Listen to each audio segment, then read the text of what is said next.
ایک دور دراز سمندر میں ایک خوبصورت جل پری رہتی تھی جس کا نام نیلوفر تھا۔ نیلوفر اپنی نیلی دم اور چمکتے ہوئے سنہری بالوں کی وجہ سے سمندر کی سب سے خوبصورت جل پری کہلاتی تھی۔ وہ ہر روز سمندر کی گہرائیوں میں تیرتی اور خوبصورت موتیوں اور رنگ برنگے پتھروں کو جمع کرتی۔ نیلوفر کا سب سے بڑا خواب تھا کہ وہ ایک دن زمین کی دنیا کو بھی دیکھے، لیکن اس کے والد جو سمندر کے بادشاہ تھے ہمیشہ اسے منع کرتے کہ انسانوں کی دنیا خطرناک ہے۔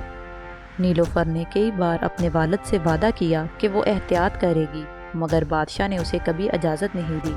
ایک دن نیلوفر نے سوچا کہ وہ چھپ کر زمین کی دنیا کو دیکھنے نکلے گی۔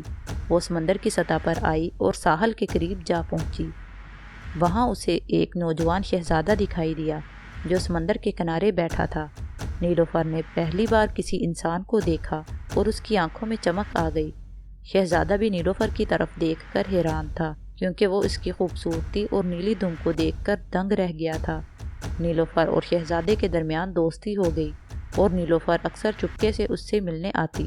وہ دونوں ایک دوسرے کو اپنی اپنی دنیا کے قصے سناتے اور ایک دوسرے کی دنیا کو سمجھنے کی کوشش کرتے۔ ایک دن سمندر کے بادشاہ کو معلوم ہو گیا کہ نیلوفر انسانوں کی دنیا میں جا رہی ہے۔ بادشاہ ناراض ہوئے اور نیلوفر کو سمندر کی گہرائیوں میں رہنے کا حکم دیا۔ نیلوفر نے اپنے والد سے درخواست کی کہ وہ شہزادے سے ملنا چاہتی ہے، مگر بادشاہ نے اسے سختی سے منع کر دیا۔ نیلوفر اداس ہو گئی، مگر اس نے اپنے والد کی بات مانی اور شہزادے سے آخری ملاقات کے بعد واپس سمندر میں چلی گئی۔